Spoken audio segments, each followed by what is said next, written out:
저희 대한민국 수호자 뉴스타운 TV를 애청하시는 해외 교포 여러분, 그리고 5천만 국민 여러분, 안정권의 전라도가 전라도를 말한다. 오늘 제 11회차 시작하겠습니다. 예, 저희 전라도가 전라도를 말한다. 오늘은 특별한 게스트 한 분 모셨는데요. 바로 아시는 분들도 계실 겁니다. 저희 유명하신 분입니다. 아스팔트의 영웅 우리 이은택 씨를 모시고 오늘 이 11회차 전라도가 전라도를 말한다. 오늘 함께 꾸려나가 볼까 합니다. 먼저 이은택 공주님이라고 해야 됩니까? 네, 인사 한마디 해주십시오. 말로만 듣던 뉴스타운 TV에 오늘 처음 왔습니다. 그리고 이제 또 이렇게 모두 밖에서 활동하는 사람들도 수고가 많지만 또 알게 모르게 또 이렇게 언론을 통해서 또 우리 언론이라 하면 지금은 TV 채널 같은 경우는 다 자동화가 됐기 때문에 네, 그렇죠. 이런 유튜브 채널들 이게 지금 우리 우파의 유일한 언론이라고 이제 볼 수가 있고 이런 언론에서 이제 알게 모르게 종사하시는 이런 분들 참 감사를 드리고 또 여러분들 또 시청하시는 여러분들이 계셔서 또 이분들이 더 힘을 내서 바른 소리를 전달할 수 있는 이런 기회가 또 차려지게 돼서 감사하고 어쨌든 우리 정건 씨라든지 유튜브를 진행을 하시는 분들이나 시청을 하시는 분들 모든 분들한테 이제 감사를 드립니다. 아, 예. 제가 이 전라도가 전라도 이 절절말이라고 하거든요. 줄여서. 보신 적 있으세요, 혹시? 이거 이거 기분 나쁘게 들리실 수 있는데. 근데 원체 바쁘셔서 이게 제가 유튜브를 혹시 제가 여기서 찍고 가도 가면서 이거를 못 봐요. 그러니까요. 그래서 이거는 죄송스럽게도 제가 미안한 말씀을 드린다면 이제 못 봤었고. 예, 예. 앞으로 자주 봐주세요. 이야기는 많이 들었죠. 예, 예. 우리 정건 씨가 이제 전라도가 전라도를 말한다는 얘기는 많이 들었고. 네. 일일이 다 보지는 못했습니다. 그래 오늘부터 제가 기회가 나고 짬이 나는 대로 억지로 보는 거 아니죠? 예, 보도록 나도 지금 웃고 있는 것도 억지로 웃는 건 아니니까. 그러니까. 예, 예. 저 이 전라도가 전라도를 말한다 이거 시작을 할 때부터 우리 이은택 아스팔트 투사부는 꼭 한번 모시고 싶었어요. 그리고 그래요? 저희가 오늘 표지 제목과 같이 북한을 보면 오늘 주제가 북한을 보면 전라도의 미래가 보인다. 이렇게 이야기를 했는데 저희 이은택 동지분께서는 좀 남다른 이력을 또 저처럼 가지고 계시잖아요. 근데 이거 그렇지. 굉장히 좀 좋아하진 않으시더라고요. 이 타이틀 자체를. 제가 전라도 타이틀 이거 드러내놓고 하는 거 싫어하시는 것처럼. 근데 우리가 어떻게 합니까? 또 이게 또 사실이고 한데. 그게 뭐 원래대로 네. 뭐 싫어하시는 분들도 계시겠지만 네. 저 같은 경우는 또 뭐 그냥 오픈을 해요. 네. 뭐 그거 뭐 굳이 숨긴다 해서 뭐 족보가 달라지는 것도 아니고 그렇죠. 그거 뭐 그냥 편한 게 편한 거라고. 예, 예. 제가 뭐 북에서 온 사람인 것만은 사실이고 예. 뭐 탈북자라고 칭하면 탈북자인 거고 세터민이라고 하면 세터민인 거고. 아, 세터민? 뭐 그렇게도 한때는 했으니까 세터민. 세터민이라고 하나요? 지금도 세터민이라고 하지 않는가 싶어요. 저는 세터민이라고. 못 들어봤네. 예. 아. 이제 저는 왜 우리 이은택 씨가 인상이 깊었냐면 저희 이게 처음 만났던 날 혹시 기억나세요? 이제는 만난 횟수가 이제 너무 오래되다 보니까 네. 여기저기서 만났고 했기 때문에 네. 우리 처음 어디서 만났지 이게 기억이 잘 안 나요. 서울구치소 앞에서 만났잖아요. 맞네. 예, 우리 둘이 싸웠어요. 맞아. 그날. 맞아요. 이은택 동지하고 저하고는 맞아요. 이 누구 소개로 만난 게 아니라 맞아요. 처음에 만나가지고 둘이 싸웠습니다. 대판 싸웠죠, 그것도 서로 막 언성 높여가면서. 참 쪽팔리게. 예, 쪽팔리게. 그래서 이제 그러면서 이제 서로 알게 돼가지고 나름 이제 아스팔트 투사시고 성격도 거치시고 저도 또 그런 면이 있어가지고 저희가 또 허심탄회 이야기하다가 또 많이 풀었잖아요. 그래서 이제 서로 공유하는 가치관에 대해서 서로 이야기 나누다 보니까 어느 정도 서로 같은 아픔도 비슷한 아픔도 있고 해서 제가 제 나름대로는 그렇게 한번 이야기 드렸었잖아요. 제가 거의 뭐 저도 좀 죄송한 말씀이지만은 제가 전라도 사람들을 웬만하면 안 믿거든요. 저도 전라도 출신이지만 근데 탈북자분들에 대한 또 안 좋은 인식이 또 많이 있어요. 근데 제가 유일하게 이은택 동지만큼은 탈북자 중에서 내가 믿는 사람이다라고 제가 이야기를 하고 다녀요. 나중에 제가 돈이 바쁠 때, 예, 돈이 바쁠 때? 돈이 바쁠 때, 우리가 이제, 제가 그냥 편안하게 나오는 대로 얘기를 할게요. 돈이 바쁠 때가 무슨 말이에요? 돈이 급하게 필요할 때, 유일하게 믿는 동지라고 했으니까 한번 제가 이제 대출을 받으러 이제 정근 씨한테 갈 거예요. 돈꿔 본다고요? 무이자로. 돈 많이 벌면 꿔드릴게요. 우리 시청자분들이 이걸 보고 계시기 때문에, 네. 이거 나중에 가서 이제 문재인 씨처럼 네. 자꾸 이제 말을 바꾸면 안 돼. 그렇죠. 문제는 돈도 안 꿔줄 사람이에요. 누구를 이제 탓할 수가 없는 거야. 네, 그렇죠. 저는 관상 보면 돈 꿔줄 사람, 안 꿔줄 사람 대충은 아는데, 다행이네. 예, 문제는 돈 안 꿔줄 관상이에요. 그래서, 원래 오늘 편이 아니고, 원래 다음 주에 모실 계획이었습니다. 근데 이제 제가 급히 부탁을 드렸고, 이 모시게 된 동기가 저희가 최근에 한번 통화를 했잖아요. 통화를 하면서 이런저런 이야기를 나누다가, 공감되는 부분이 많고, 많은 사람들한테 이런 좋은 내용을 좀 이야기를 해주셨으면 좋겠다라는 생각을 좀 했어요. 그리고 그런 이야기에 들어가기에 앞서 우리 이은택 동지분에 대해서 이 전라도가 전라도를 말한다 보시는 분들이 더 많으시니까 제가 짧게 소개를 시켜드리자면 지금 대한민국 우파의 시민운동을 하고 계시죠? 네. 예. 지금 집회를 하고 계신 건가요? 예. 한번 소개 좀 해주시죠. 지금 하고 계시는 거. 저희는 서울역에서 집회를 합니다. 네. 기존에 강화문에서 세월호 천막 앞에서 네. 저희가 유일하게 태극기를 놓고 그렇죠. 그 인상 깊었어요. 노란색. 노란 바탕에 피켓에 맞아요. 붉은색으로 씌어진 문재인 정부의 정책적인 부분, 잘못된 정책적인 부분에 대한 문구를 적고 현수막 자체도 이제 노란 바탕에 붉은색 글자로 세월호 텐트 바로 앞에서 했잖아요. 그렇죠. 네. 그래서 이제 2개월 동안은 엄청 싸웠어요. 예. 우리가 2개월 동안은 뭐 이것들이 신고를 해가지고 종로경찰서에서 우리를 강제 해산시킨다고 나와가지고 네. 그래도 이제 마지막까지 버텼고 2개월이 지난 후부터는 네. 아마 그것들한테도 예. 저것들은 쫓아보내려고 해도 예. 버릴 수가 없다는 이미지가 아마 씌워졌는가 봐요. 독종이라고 이제 그래서 정책이 이제 나버렸죠. 2개월 이후부터는 저희가 가면 1시간을 그들이 딱 비워줍니다. 입을 딱 닫고. 그러니까 좋은 예제를 만든 거예요. 시민 운동에서도 아주 좋은 예제를 만드신 게 이게 이제 좌파 길들이는 법하고도 일맥상통하는 것 같아요. 이게 처음에는 저들이 강하게 거부를 하고 막 반항을 하다가 꿋꿋하게 이 얼굴 보십시오.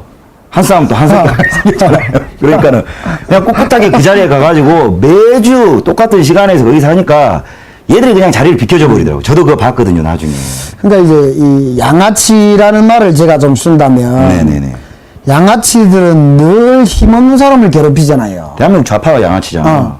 그런데 양아치들은 조폭이 오면 딱 깁니다. 무릎을 딱 꿇고. 그렇죠. 그래서 저는 대한민국의 좌익을 저는 그냥 양아치에 비유를 하고 생양아치.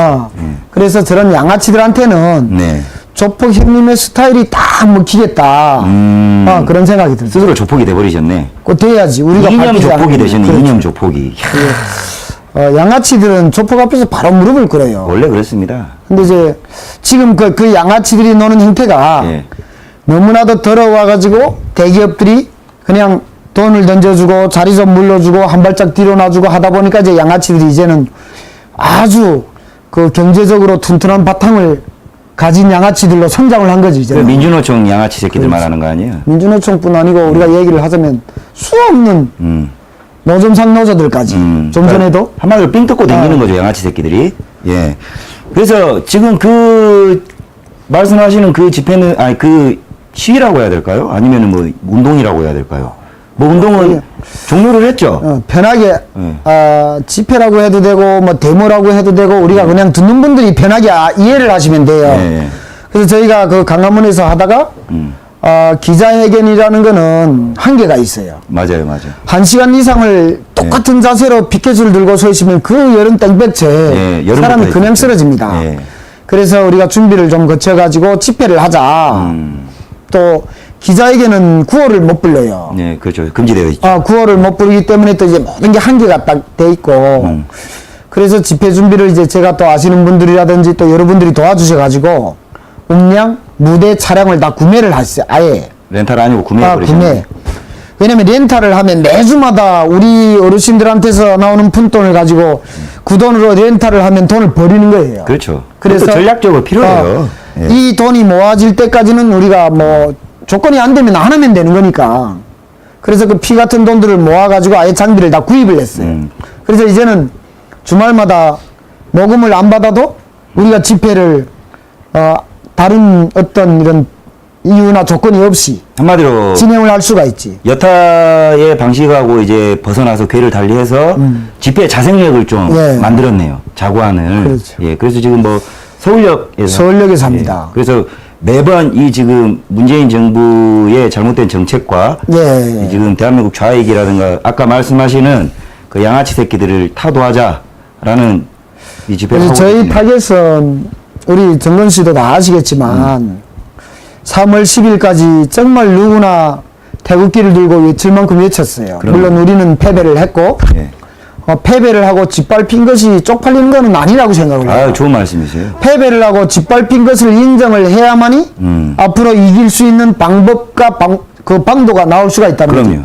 내가 아직도 패배를 하지 않았다고 생각을 하는 사람은 이길 수 있는 방법론이 나올 수가 없어요. 맞습니다. 전략적으로. 그래서 우리가 5월 9일 대선까지는 어쩔 수 없이 태극기를 들고 우리가 하나가 돼서 기어코 문재인이나 안철수나 심상정은 나가야 되겠기에 뭐 한 곳에 올인을 했지만 이제는 이제 대선도 철저하게 패배를 했고 시민운동은 이제는 철저하게 바뀌어야 된다. 그렇죠. 체질 개선해야죠. 바뀌어야 되는데 우리 진행자 안정건 씨도 아시겠지만 지금 문재인 정책을 놓고 촛불을 멋없이 들었던 아이들도 뭔가가 잘못돼 간다는 걸 인식을 해요. 예, 많이 바뀌고 있습니다.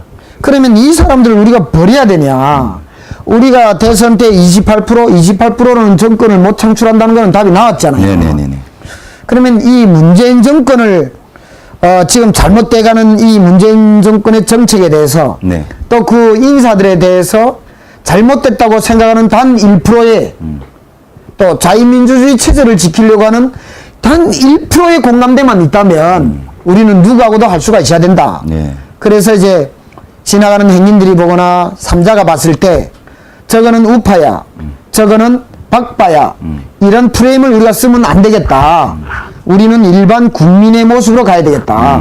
그래서 태극기를 마음속에다가 넣은 거지. 그거를 뭐 버렸거나 이런 거는 아니에요. 그래서 일부 어떤 분들은 꼭 손에다가 태극기를 들어야만이 마치 진정한 애국이고 이렇게 생각하시는 분들도 계시겠지만 저는 그렇게 생각을 안 합니다. 네. 그 지금 저는 인상적인 게 그런 부분이에요. 뭐 태극기 집회니 촛불 집회니 뭐 의식이 있는 몇몇 사람들이 이걸 끌고 가는 거예요. 그러면 이 집회가 되었건 아니면은 뭐 정부에 대한 질책을 하건 이것을 리드해가는 사람들은 끊임없이 전략 전술에 대한 연구가 네. 필요하고 잘못된 방향에 대해서는 수정도 하고 그렇죠. 그리고 또 이제 동기부여와 당위성을 자꾸 군중에게 심어줘가지고 우리가 목표하는 바를 달성시켜야 되는데 아까 방금 전에 말씀하셨던 내용 중에 저는 가장 좀 마음에 와닿았던 이야기가 뭐였냐면 패배를 했다. 제가 가장 하고 싶은 말 중에 하나가 바로 이거거든요. 전 또 방송에서 자주 이야기를 합니다. 패배가 늘 이기고 살 수는 없잖아요. 그렇지. 그래서 패배를 인정하고 이 패배를 하게 된 전략 전술에 문제가 어디에 있느냐 해서 또 고민을 해보고 수정도 하고 이렇게 하면서 이제 발전해 나가는 거죠. 그렇죠. 지금 그럼 그렇게 해서 개선을 해 나가고 어떤 대안을 제시해 주시고 계시는 중이네요. 그렇죠. 저희는 일단 집회를 할 때 네네네. 저희 집회 모인 분들이 아닌 네. 지나가는 행인이라든지 이제 일반인들이 저희는 귀를 막고 지나가지 않게 하는 게 주 목적이에요. 아, 좋습니다. 귀를 막고 지나가는데 저희가 아무리 옳은 소리를 크게 해도 의미가 없다는 거죠. 그러니까요. 그래서 저희가 기본 타겟은 일반인들이고 깨어나지 못한 일반인들이고 그 일반인들을 주 타겟으로 잡았으면 그 일반인들이 들어야 눈으로 봐야 뭔가를 알 수가 있고 자기가 해답을 찾으려고 노력을 할 수가 있는데 그럼요. 지금 우리가 하는 집회들이 대부분을 보면 집회장 주변을 지나가는 행인들이나 젊은이들이 대부분 길을 막고 지나간다는 거예요. 그게 참 저는 안타까워요. 그러니까 뭐 이런 집회도 반드시 필요한 것이고 이제 뭐 참 애쓰시는 분들이잖아요. 저희가 그렇죠. 안타까운 부분도 있고 저도 해봤고 근데 발전을 해 나가야 된다. 이런 부분에 대해서 우리가 같이 함께 고민을 해봐야 될 문제라고 생각합니다. 오늘 이 우리 이은택 동지님이 우리 이은택 씨가 이런 수고로움을 말을 안 하면 좋겠지만 할 수밖에 없는 게 탈북자세요. 몇 년도에 탈북을 하셨죠? 이제는 10년 됐죠. 벌써 예, 10년 전에 탈북하셔가지고 저는 처음 뵀을 때 그리고 이제 나중에 이야기를 할 때 가장 인상 깊었고 제가 머릿속에 각인이 됐던 게 뭐냐면 대한민국의 원래 태어난 국민들보다 더 이 대한민국 현재 정세에 해박하시고 그리고 이 대한민국이 지금 문제를 앓고 있는 부분에 대해서 누구보다 분노하고 그리고 이 문제점 개선해야 되는 부분의 본질에 대해서 많이 고민을 하고 있더라고요. 그래서 상당히 인상 깊었고 저 나름대로 반성하는 계기가 됐습니다. 근데 이 코너가 저희가 또 이 대한민국 좌익 전체에 대해서는 지적하고 이 문제 제기를 쏟아내는 사람들이 너무나 많아요. 저명하신 분들이 너무나 많고 근데 이 코너는 그 중에 대한민국 남한 내에 있는 가장 문제인 지역이 전라도입니다. 더더군다나 제가 전라도 출신이에요. 전라도 놈이 봐도 전라도가 문제예요. 제대로 뒀다가는 망할 것 같거든요. 근데 제가 바라보는 전라도는 저들이 지금 추구하는 지금 지지하는 모든 정치 세력이라든가 이념은 곧 북한을 쫓아갈 것 같다라는 생각이 들어요.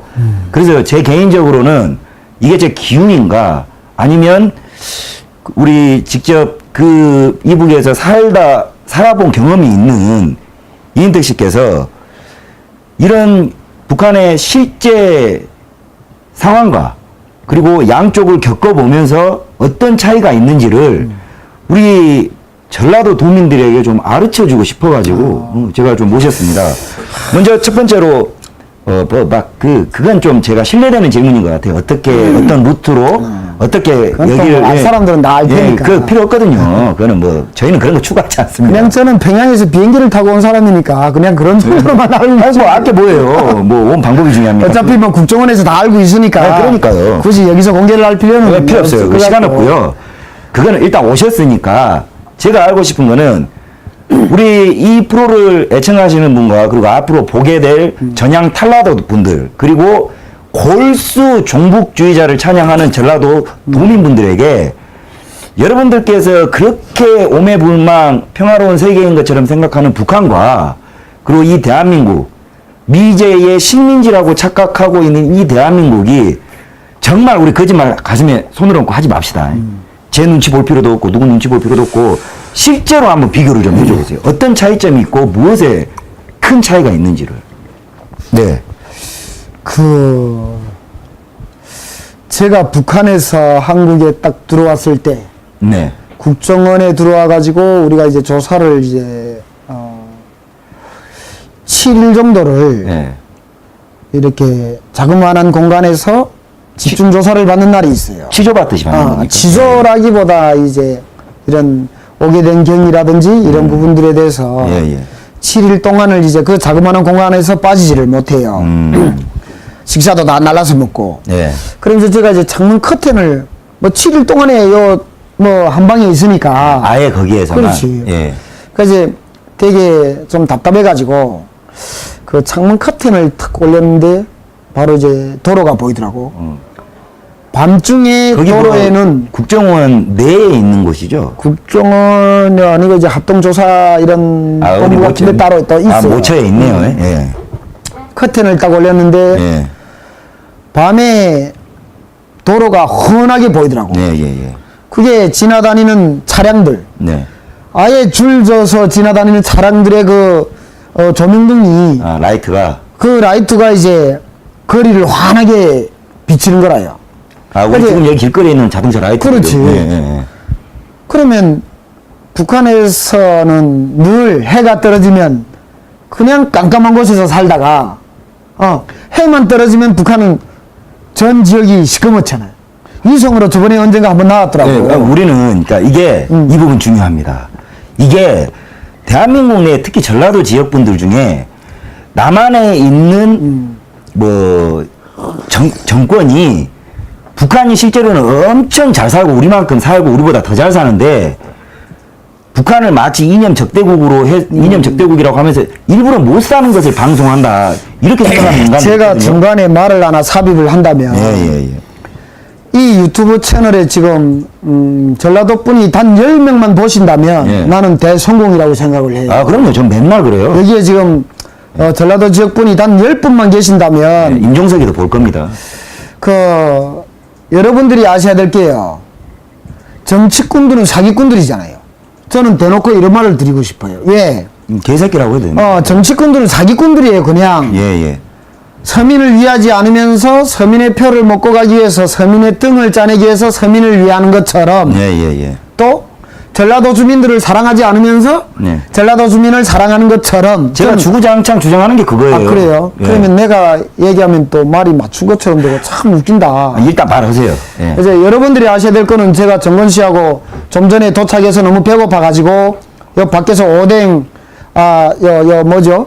아까 그 떡볶이. 떡볶이 1인분하고 요거 꼬치 뭐죠 그거? 어묵 오뎅. 예. 오뎅을 4꼬치를 둘이 나눠 먹은 것밖에 없어요. 그 외에는 말을 맞춘 게 없습니다. 담배 2대 피고 들어왔습니다. 네. 네. 사기꾼들이 주사파라는 거 있잖아요. 우리 흔히 지금 문재인 정부의 밑에 참모들이 주사파 정권이라고 네, 그렇죠. 하잖아요. 그거 딱 설명해 놨어요. 제가 지금 양념 딱 쳐놨어요. 아. 예. 주사파 세력이 북한이 대한민국의 자유민주주의 국가보다 못 먹고 못 산다는 걸 그들도 알아요. 아, 큰일 나버렸네. 알아요. 왜? 그 문익환이라는 분 아시죠? 네. 이무리행이 89년도에 아, 평양에 저 왔을 목사, 때 목사. 문익환 목사랑 아시죠? 예. 빨갱이. 우리 강철의 서신 저자도 예. 북한에 가서 김일성이를 만나고 와서 전행을 한 거예요. 그 전까지는 몰랐었거든. 잠수함 타고 미리북을 했다가 돈을 40만 불인가? 예. 그 받고 와서 이제 이석기가 아로 조직의 총책 예. 제일 넘버원이 있었잖아요. 예. 그 김명한 씨라고. 깜빡가 있는 놈. 김명한 씨라고. 아, 김명환 씨. 예. 예, 그분도 학생 때 정말 사회주의, 네. 공산주의, 네. 누구나 잘 살고 누구나 평등하다는 이 말에 한 번쯤은 현혹이 돼서 맛이 갔죠. 예. 그래서 이제 김일성 그분이 직접 얘기를 한 거예요. 북한에 갔다가 와서 이 사람이 바뀐 거예요. 예. 주사파라고 하는 주체 사상을 지하 속에서 몰래 공부를 했던 운동권 세대들이 예. 북한이 대한민국보다 현저하게 못 먹고 못 산다는 걸 알아요. 그러니까 그들이 안다면 지금 임종석이나 임수경 이런 것들은 북한이 지금 막 개판 5분 전인 상황을 누구보다 더 잘한다는 거 아니에요. 개판 5분이라기보다 우리가 조금 더 다듬어서 얘기를 다듬어서. 해줍니다. 왜냐면 예. 그러니까 방송이니까. 우리는 나라를 사랑하는 사람들이니까. 그러니까요. 우리는 말을 이제 좌파들처럼 참 누가 봐도 저질스러운 아주 우리는 나라를 위해서 뽀대나는 일을 하는 사람들. 그러니까요. 쉽게 말하면. 그러니까 뽀대. 그래서 제가 얘기도 좀 뽀대나게 좀 다듬어 드리겠습니다. 주사파 그 세력이 만약에 북한이 대한민국보다 잘 산다고 했을 때 이번에 탄핵 때 예를 들면 사회주의가 답이라는 문구가 나왔잖아요. 예, 그렇죠. 그러면 사회주의 세상으로 가면 돼요. 대한민국에서 북한으로 가는 길이 되게 쉽습니다. 중국까지는 여건이 있어서 갈 거고 제가 가르쳐 드릴게요. 잠깐만. 그러면 전라도 내와 지금 청와대 그리고 대한민국 내에서 암적으로 존재하는 북한 종북주의자 찬양론자들 주사파들은 지금 이은택 씨께서 지금 북한으로 가는 게 어려운 게 아니라 쉽다라는 루트를 가르쳐 주신다는 거예요. 그렇죠. 그거는 뭐 이거는 뭐 누가 날 잡아갈 수도 없고 예. 중국까지요 15만 원이면 배를 타고 단동까지 갑니다. 그죠? 예. 단동에서 연길까지 중국 돈으로요 한 2,300원이면 가 2,300원 2,300위안이면 네. 호텔에서 좀 자고 밥 좀 먹고 하면 한 500위안이면 가요. 예. 600위안이면 한국 돈으로 10만 원입니다. 그 여러분들이 환율 조사 계산해 보면 0. 몇 프로만 차이 날 거예요. 예. 연길 가면요 돈 안 내고도 북한 갈 수 있어요. 어떻게 해요? 그거는 따로 나한테 50만 원 정도를 들고 와야 가르쳐 주죠. 브로킹. 그렇죠. 나도 뭐 담아 50만 원은 받고 그러면 북한 그냥 가는 게 그렇게 어려운 것도 아니네요. 되게 쉽죠. 북한에서 오기가 힘들지. 아니 최근에 저희가 방송에서 하도 이게 뭐냐면 북송선 1호예요. 이게 그 방송에서 이게 지금 이거 나 태워서 보내자. 네, 이거 했는데 아니 대한민국 내에서 우리가 취지가 뭐냐면 북한 못 가서 안 달라는 인간들 너무 많거든요. 우리는 여기 보시면 뭐 임종석 문재인 뭐 해갖고 엄청나게 많습니다. 이 북송선 1호 이거 만들어가지고 한번 이거 조만간에 띄워서 이거 제작해서 보내야 되는데 이걸 방송을 했었어요. 근데 지금 윤택 씨 말 들어보니까는 북한 가는 거 별로 어렵지도 않네요. 이 배에 기름을 넣어서 중국까지 나르거나 북한까지 나른다는 거는 대단히 이거는 아까운 일이에요. 아하. 이건 돈을 버리는 일이에요. 바다에다가. 왜 굳이 이렇게 할 필요가 있냐. 네. 자기들이 입으로 사회주의가 답이라고 한 사람들한테 우리가 사회주의로 보내주는데 네. 지들이 감사하다고 돈을 싸들고 와야지. 이야. 왜 우리가 돈을 줘서 보내는데 기름값 아깝게. 그러니까요. 예, 그러자면 조금만 더 있으면요. 뭐 한 우체국 6호 박스 있잖아요. 우체국에서 제일 큰 게 6호 박스인가 그게?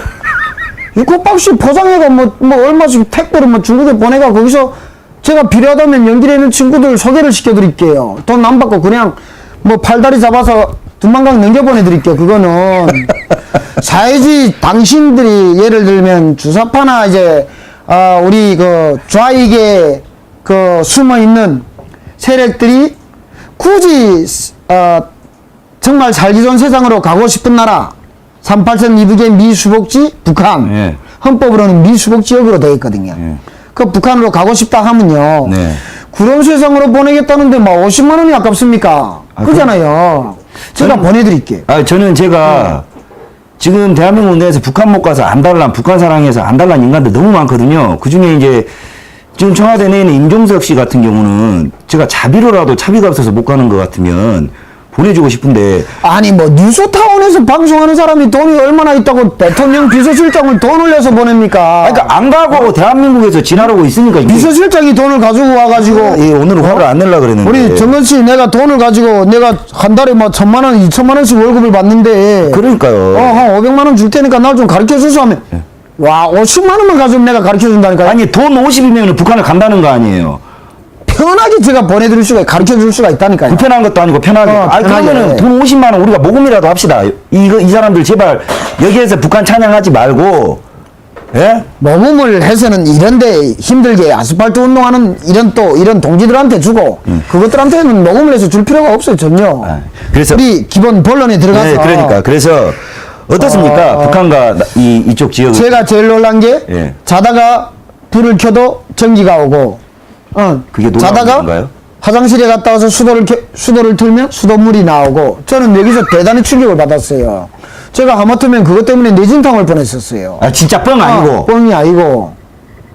아니 세상에 이런 나라도 있냐. 그리고 놀랐던 게 예. 화장실에 갔는데 이거 지금 화장실에 이제 소변을 보고 예. 물을 내려야 되잖아. 근데 이게 물을 내리는 저기 없는 거야. 물을 내릴 수 있는 그 꼭지가 없는 거야. 예. 척 변기에서 물 넣으니까 자동으로 알아서 센서가 탁 움직이면서 물이 쫙 나오더라고. 여기 그러잖아. 앞에 서면 물. 와 진짜 깜짝 놀랐는 게요. 그거를 일반인들이 그런 화장실을 쓴다는 거야. 일반인들이. 변기에 앉으면 따뜻하고. 세상에 나는 깜짝 놀랐는 게 진짜 여러분 제가 지금 웃으면서 얘기하지만 지금 내 속에서는 뭐가 끓습니다 지금 진짜로. 그래서 여기에 만약에 우리 전라도에 계시는 분들이라든지 또 요새는 진짜 이거 팩트죠. 그 팩트가 아니라고 했을 때 예. 보내드립시다. 제가 북한 다시 갈게요. 들으셨죠? 그래서 이제 여러분들 우리가 방송을 놓고 우리가 정건 씨하고 저하고 여러분들하고 뭐 굳이 구라를 칠 필요가 없잖아요. 전혀 그런 방송 아니에요. 그래서 저도 이 먼 데까지 온 이유가 구라를 치러 온 게 아니기 때문에 예. 최대한 제가 보고 예. 제가 알고 있는 상식이 아니고 예. 제가 체험을 한 그대로를 얘기를 할 거예요. 말씀하시는 중간에도 뭐 진짜 웃고는 있지만 어떤 이게 좀 끓는 게 느껴져요. 지금 옆에서 그래요. 보면은. 우리 이 시청하시는 분들이 그렇게 느꼈으면 감사하겠고 예. 그리고 두 번째로 제가 한국에 와서 첫 출근을 노가다를 했습니다. 용역 회사에 가서 건설 현장에 노가다를 나갔는데 여기 와가지고요. 예. 처음에는 뭐 어떻게 회사 취직하는 줄도 모르니까 네, 그렇죠. 노가다라는 데를 나갔어요. 일용직을. 예. 그때에 제가 하루에 일당을 6만 원을 받았어요. 6만 원을 받으면 만 원을 용역비로 냈어요. 그 소개비로. 영역의 회사에다 내고 5만 원에서 2천 원은 교통비로 왕복 교통비를 빼고 예. 2,500원을 담배값으로 썼어요. 예, 그때. 그러면 4만 5천 원이 남아. 예. 하루 일당에서. 이 4만 5천 원을 가지고 마트에 갔는데 예. 20kg짜리의 흰 쌀을 예. 두 포대를 샀었어요. 45,000원 가지고. 예. 20kg짜리를. 예. 40kg 사셨네. 그러니까 예. 자꾸 이제 말을 중간에 꺾지 말고. 알았어요. 20kg짜리 두 포대 하면 여기 시청하는 분들이 40kg라는 걸 다 알 테잖아요. 그지? 20kg짜리 두 포대를 샀어. 근데 20kg짜리 두 포대면 내가 두 달을 먹는다는 거예요. 하루를 일했는데. 하루 일당. 하루를 나가서 일을 했는데 두 달치의 쌀을 샀다는 거예요. 일용직 나가가지고. 어. 그게 근데 놀라운 일인가요? 그게 대단히 놀랍죠. 왜 놀랍냐면 이게 지금 저희가 시청자분들하고 지금 다이렉트로 주고받고를 못하니까 이게 제가 참 말하기가 왜 놀랍냐. 제가 북한에 있을 때 월급을 3,000원을 탔습니다. 북한 돈으로. 얼마 정도 되나요? 한국에서는? 대충. 한 달 월급을 3,000원을 탄 거예요. 네. 그러면 여기에서 제일 핫바지가 아닌 조금 있는 사람의 월급을 탄 거예요. 제 밑으로 2,500원, 2,000원, 1,800원, 1,500원으로 내려갔으니까 그럼 3,000원을 탔어. 그때 3,000원이면 2007년도, 6년도 시장에, 북한의 시장에 가면 쌀 1kg가 1,500원을 냈어요. 그러니까 한 달 월급의 절반 금액으로 쌀 한 가마니를 하나를 사는 거네요. 쌀 하나가 아니고 예. 쌀 1kg가 1,500원을 냈다고. 아, 1kg가? 지금 진행자도 좀 말귀를 알아들어야 나도 아니, 재밌게 할 텐데. 이게 상상이 안 가요. 그러니까 나는 지금 성질나서 얘기하는 거거든요. 쌀 1kg가 1,500원을 냈다고요. 예. 그럼 내가 한 달 일에 3,000원을 탔다니까. 그러면 3,000원이면 쌀 2kg면 3,000원 2kg. 그렇게 되네요. 한 달 월급으로 쌀 2kg. 시장에 가면 쌀 1kg가 1,500원. 네. 담배 좀 멋부릴 수 있는 담배가 한 곽이 1,500원을 냈어요. 여기 혹시 북한에서 오신 분들이 들으신다면 네. 내 말이 거짓말인지 아닌 걸 알 거야. 고양이 담배라고 해가지고 2007년도 6년도에 1,500원을 냈어요. 한 곽이. 코끼리 담배가 1,000원을 나고. 조금 뽀대를 내자면 고양이 담배를 사자면 한 곽이 1,500원이라고. 쌀 1kg가 1,500원이고. 이 좀 문화 충격인 게. 그러면 지금 이 내진탕이 예, 오네. 오겠지. 예. 그러면 나도 여기 와서 그런 상황을 봤을 때 내진탕이 올 뻔했다는 거죠. 아니, 그러면 이제 모르겠어요. 저희 입장에서는 좀 이해가 잘 안 되지만은 뭐 그렇다니까 이제 그런 거고, 이게 그러면 어떻게 생활을 해요? 그러니까 이제 제가 이 이야기를 네. 다시 또 드리면 오늘 제가 이거 참 원래 이거 좀 숨겨놔야 될 말이에요. 사실은 제가 이걸 다음번에 써먹을 때가 있거든요. 어디에다가? 어디에 써먹을 때가 있거든요. 좀만 더 풀. 자, 이거 조금 더 풀면. 예. 그러면 이제 북한 시스템이 어떻게 돌아가냐. 훔쳐먹고 사는 거예요. 제가 쉽게 훔쳐먹고 사는 거야. 왜 훔쳐먹냐. 제가 이런 질문을 많이 받았어요. 네. 당신 3,000원 받아가 쌀 2kg를 사면 넘는데 나머지는 뭘 먹고 사는데 그러니까 한 달. 말이 되냐. 그러니까 저쪽 아이들이 좌쪽의 아이들이 물어볼 때 그 질문을 해. 당신 말 되는 소리 하냐. 그러면 내가 말 되는 소리를 해줄게요. 그래서 자 3,000원의 월급을 타면 저는 월급을 집에 안 들여갔어요.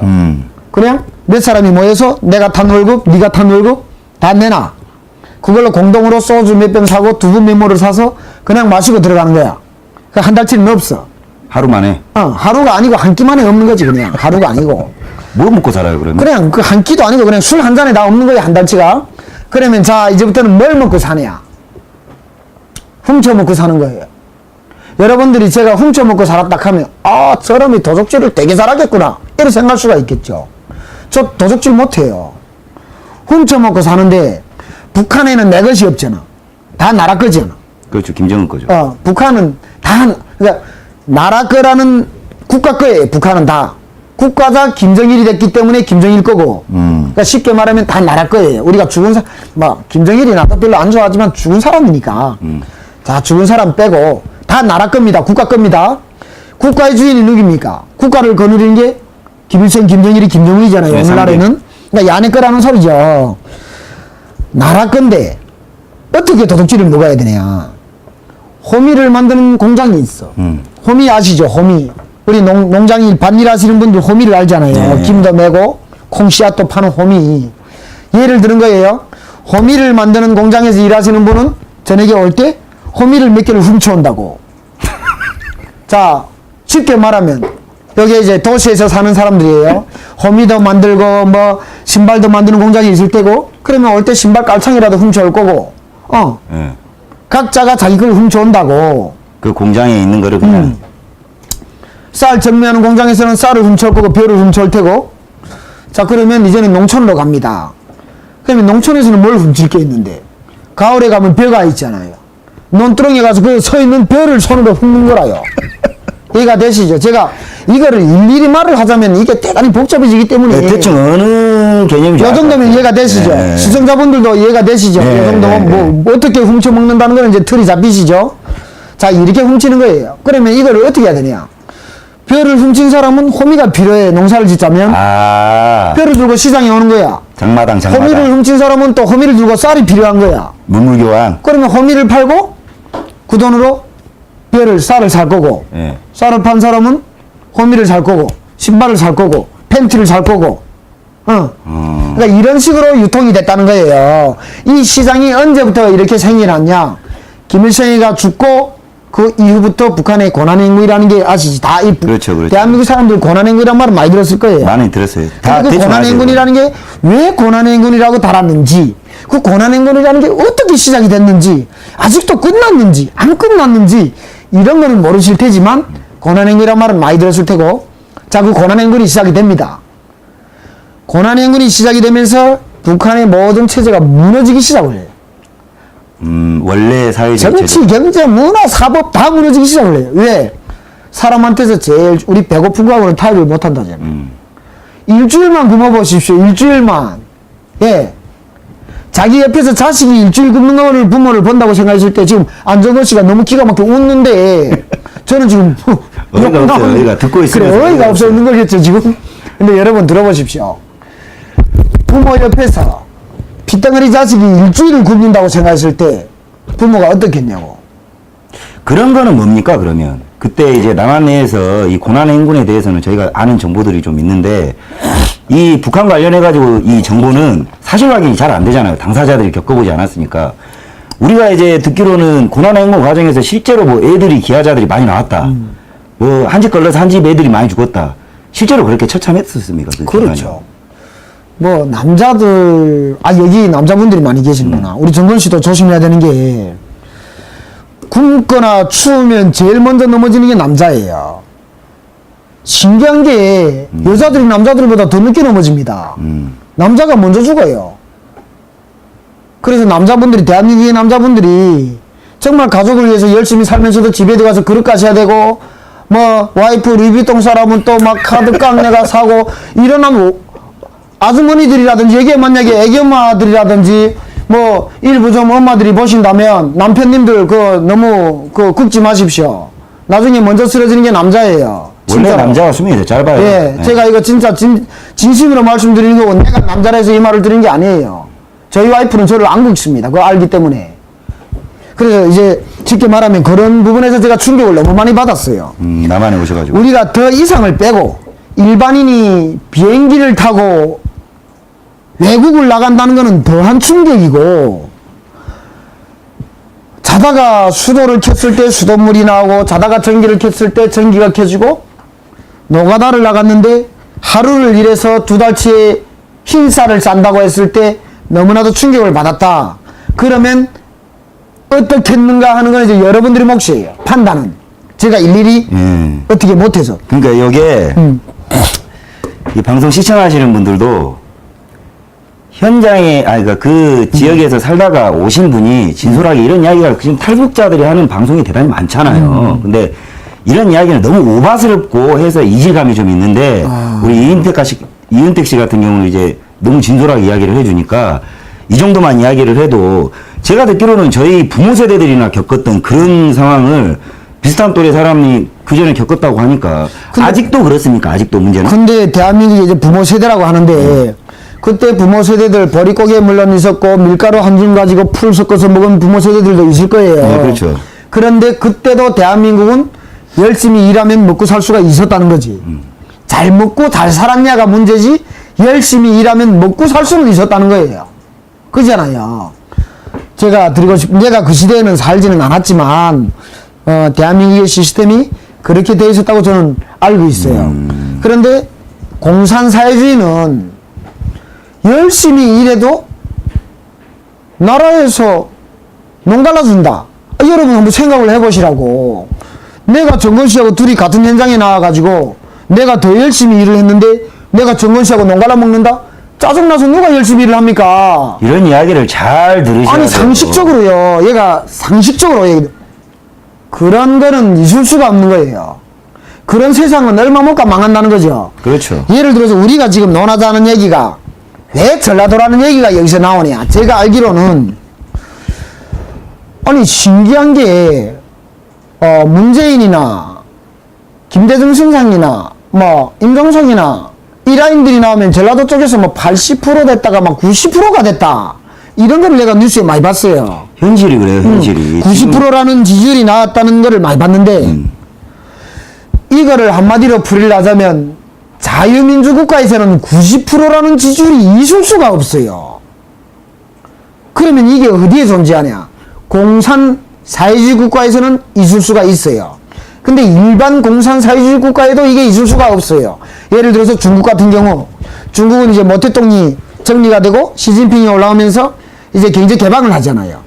정치는 공산 정치를 하면서 경제는 개방을 한다고, 자유시장으로 개방을 한다고. 등소평 때. 예. 그 키 작은 등소평 할배가 이제 그걸 만들어요. 그 모택동의 천하매부지가이거든.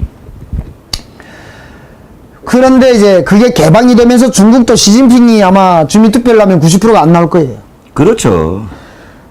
안 나와요. 그거는 절대로 나올 수가 없어요. 지금 근데 이제 이 전라도가 본질적인 문제가 잘 이야기해 주셨어요. 본질적인 문제가 북한식 사회주의 국가와 중국 사회주의 국가에서도 이 90몇 프로가 나오기가 힘들어요. 그래서 우리가 전라도 분들 아는데 제 주위에도 전라도 분들 제가 몇 분을 정말 멋진 분들 알고 있어요. 아, 근데 이거는 제가 말을 끼어들어서 죄송한데 이 부분에 대해서는 제가 조금 정정을 해드려야 되는 게 제 2% 중에도 전라도를 싸잡아서 매도하지 말아라. 전라도를 안 그런 사람들도 많은데 싸잡아서 매도하지 말아라고 이야기하시는 분들이 더러 계세요. 근데 제가 그런 분들한테 그리고 이제 이은택 동지 분한테도 이제 드리고 싶은 말이 우리가 이 프로의 취지가 뭐냐면 깔라면 초지를 까서 비판하자는 거예요. 칭찬은 다른 자리에서 하자. 알았어요. 예. 자체가 왜 이게 전라도라는 말이 자꾸 나오냐면요. 입에 오르내리냐면요. 우선 한 가지 신뢰를 들었을 때 우리 최근의 거를 듭시다. 옛날에 뭐 선상님 것까지 다 그 두지고 나면 막 형편없어지거든요. 그러니까. 최근의 거를 얘기를 드리면 문재인이 지지율이 90%라고 나왔죠. 그렇죠. 그죠? 지금 90% 이상이에요. 예. 90%라고 나온 지지율은 자유민주주의 국가에서는 존재할 수가 없는 지지율이에요. 그리고 공산 국가에서 존재할 수는 있지만 공산 시스템에서도 공산 독재 국가에서만 있을 수 있는 일이에요. 그렇죠. 북한식. 일반 중국 같은 경우 이런 공산 정치를 하는 나라에서도 90%가 안 나옵니다. 공산 독재 국가에서만 99%가 나올 수가 있어요. 문재인 청와대 문재인 지지율이 99%가 나왔더라고. 전라도에서. 그러니까요. 99%. 자, 그러면 김일성이, 김정일이, 김정은이 지지율도 98%가 나옵니다. 압니까? 왠지 알아요? 자기들도 양심이 있는 거예요. 간에도. 자기들도 양심이 있는 거야. 죄송합니다. 웃고 싶으면 웃어도 돼. 진짜 너무 어이가 없어서 그래요. 자기들도 양심이 있기 때문에 99%라고는 못해. 왜? 이 세상의 모든 만물에는 100%가 존재할 수가 없어요. 그러니까 아니 굼도 100% 굼이라는 게 있을 수가 없어요. 그러니까 이 99%가 좋은 말이에요. 좋은 말. 아니 실수로 잘못 찍어도 한두 놈은 잘못 찍을 건데 9.8%를 글쎄 98%를 할 수도 있겠다. 네. 그러면 이해를 해요. 근데 이 지구상의 모든 만물은 100%짜리가 없습니다. 순도가 99%예요. 그게 100%로 치는 거예요. 그렇죠. 그러면 99%다 이거는 100%라는 소리거든. 그래서 김일성이나 김정일이나 김정은도 100%라는 건 없다는 걸 알기 때문에 99%가 100%라는 걸 알기 때문에 지들도 98%를 한다고. 어떻게 북한도. 그렇지. 그러니까 어떻게 이게 99%가 나오냐? 이거는 공산 독재 국가에서나 있을 수 있는 일이다. 뭐라고 생각하세요? 이유가? 그러면 이분들이 저희들은 좀 제가 전라도 분들한테 말씀드리고 싶은 게 자, 왼쪽에 심장이 있잖아요. 네. 근데 오른쪽에 심장이 있는가 하고 헷갈리는 분들이 계시는 것 같아요. 심장은 왼쪽에 있는 거에 정확하게 하셔야 되는 게요. 심장은 오른쪽에 있는 거 아니잖아요. 그러면 전라도 분들이라든지 경상도 분들이라든지 어디 뭐 대구 어디라 해도 우리는 대한민국이라는 국가의 국민이라는 거죠. 그렇죠. 그러면 대통령을 뽑는다 했을 때 문재인을 좋다고 뽑는 게 아니고 대한민국의 대통령을 뽑아야 된다는 거예요. 그럼요. 내가 문재인이라는 사람을 개인적으로 좋아하지만 어디 나가서 자꾸 힘을 웃으니까 아 인자해 보이고 마음 씀씀이가 있어 보이고 애기 엄마들 난리칠 수는 있겠지만 있는 거 내 주머니 거는 퍼내지 않고 여러분들이 낸 세금으로 나 애기들 거 뭐 수당 얼마 줄게 뭐 학생 수당 얼마 준다 환호할 수는 있어요. 그럼요. 그러나 문재인이 지금 청와대 청와대 주인이 됐으면 대한민국의 대통령으로서 바라보라는 거예요. 아따 참 대한민국의, 속 시원하네. 속 시원해. 대한민국의 대통령과 문재인을 구분해서 보라는 거예요. 그러면 문재인이 예를 들어서 이번에 학생들 선거 연령대 다운 시켜가지고 몇 살짜리도 투표하게 하자.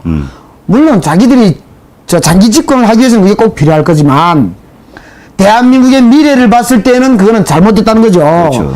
그러면 여러분들이 문재인 개인은 좋아하겠지만 국가를 놓고 봤을 때는 이건 잘못됐다. 이성적으로 판단이 서야 되는데 지금은 막 전라도 분들이 감성적으로밖에 딱 젖어 있다는 거 내가 봤을 때는 이성적인 판단이 안 선다는 거예요. 아마 문재인이 벽에다 똥칠을 해도 저거는 분명 치매가 아니라고 판단을 낼 거야. 그러니까 의학적으로 치매가 나와도 아니라는 사람들이에요. 그러니까 이게 결론이 그거예요. 이제 아주 좋은 말씀이고 제가 전라도 놈인데 전라도를 이렇게 지적을 하는 이유가 뭐냐면 자존심도 없어 보인다는 거예요. 그러니까 그게 일명 그러니까 그 사람들은 그렇죠. 우리는 뭉쳤다는 거를 보여주는 건지는 모르겠는데 자기네끼리는 와 우리 전라도 사람들은 이렇게 단합이 잘 됐어 이렇게 보여줄 수는 있어요. 근데 저희가 봤을 때 3자의 입장으로 봤을 때에는 아니 저 사람들이 이성을 다 잃은 사람들처럼 보이는 거야. 그러니까요. 그러니까 이게 뭐냐면 김대중에 속아서 김대중에 세뇌돼 가지고 일부 북한의 김일성처럼 세뇌돼서 그렇게 했던 시절이 지난 지가 언젠데 아직까지도 문재인이 무슨 전라도 사람 밀어준다라는 것 말도 안 되는 게 노무현은 경상도 사람이잖아요. 문재인도 뭐 고향은 북한이라고 하지만은 거제도로 피난민이에요, 피난민.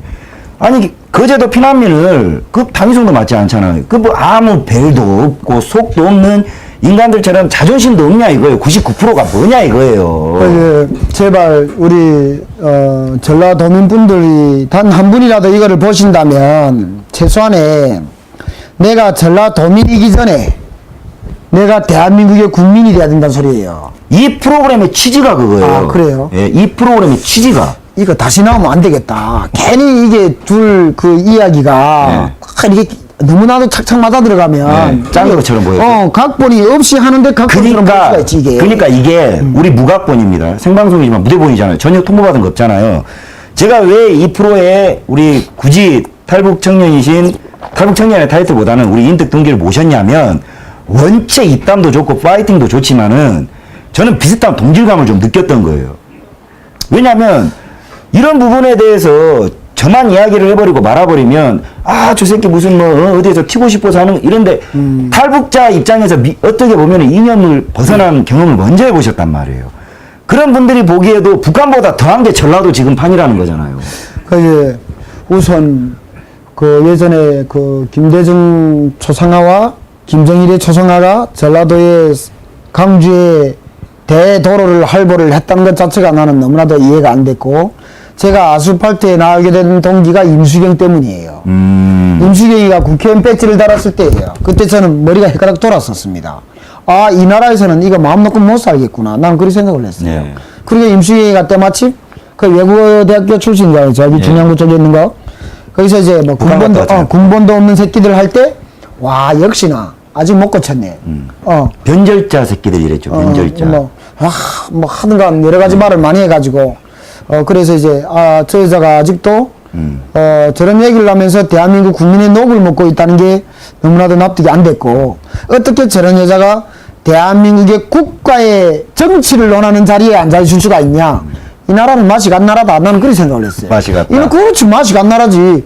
아니 자유민주주의 체제를 그렇게 북한에 가서 험담을 낸 여자가 국회의원 배지를 달고 저 녹색 지붕 밑에 들어갈 수가 있다는 거는 맛이 가지 않고는 그런 일이 일어날 수가 없다는 거예요. 그러니까 지금 이제 임수경이가 우리 이은택 동지분께서 아스팔트를 나와가지고 그러니까 북한을 경험을 해보신 분이 아스팔트 운동을 지금 하고 계시는 거예요. 근데 그 동기가 주사파 이북 갔다 온 임수경이 때문이라는 그렇죠. 거잖아요. 임수경이가 아마 배지를 안 달았으면 제가 아직은 아스팔트에 안 나갔을까 아마 돈 벌러 다녔겠죠. 열심히 돈 벌어서 내가 남조선 사람보다 더 잘 살아야 되겠다. 그렇죠. 이리 살 때니까 그때는. 아, 그러면 기습 질문이에요. 이것도 예정이 없던 건데 전라도 하면 이 전라도의 지역적인 지역 특성도 굉장히 문제예요. 이 99%. 이거 그러면 이 이야기부터 결론 한번 내볼까요? 전라도의 99%는 뭐 결론을 한번 내보세요. 어떤 것 같아요? 그러니까 이런 기습 질문이 참 좀 짜증은 나요. 왜냐하면 이제 여쭤본 사람은 어떤 의미로 여쭤봤는지 내가 이제 머리가 천재가 아니기 때문에. 제 눈치 보지 말고. 아니, 눈치가 보는 게 아니고. 뭐, R을 했는데 어를 대답하면 이제 시청자분들이 계시기 때문에 내가 예의상. 네. 전라도 분들의 99%는, 저는 병원에 한번 감정받으러 가야 된다고 생각을 해요. 정신병 수준이다. 정신병 이렇게 얘기하면 너무나도 혹독하겠지만 우리가 비판을 해야 되잖아요. 그래서 한 번씩 검증은 받아보셔야 될 거예요. 내가 이성을 잃었냐, 이성을 잃지 않았냐, 이런 검증은 받아보셔야 된다는 거예요. 이성을 잃으셨기 때문에 분명 잘못하는 것이 눈에 보여도 그 사람들 눈에는 안 보이는 거야, 그게. 예를 들면 더불어당의 우리 추미애 아시죠? 아시잖아. 다른 거 빼고, 자, 국민의 토지를 네. 국가가 소유를 해서 네. 필요한 국민이 돈을 내고 임대료를 내고 빌려 써라. 나왔네. 네. 이거 중국의 시스템 참 너무 좋다. 예를 들어서 내가 이 톤은 틀릴 수가 있는데, 자, 이 취지를 놓고 봤을 때 중국에서도 그 정책이 틀렸기 때문에 지금 개인들한테 국가가 땅을 팔려고 합니다. 아예. 이미 전에 중국은 50년씩 임대를 줬어요. 이게 자기네도 이거는 잘못됐다고 생각을 한 거야, 이제는. 원래 떼놈들이 좀 머리가 좀 둔하거든. 멍청해. 빨리 돌지를 않아. 이제서 그걸 느낀 거예요. 그래서 그들도 이제는 토지를 국민들한테 팔려고 해. 정책을 바꾸려고 한다고.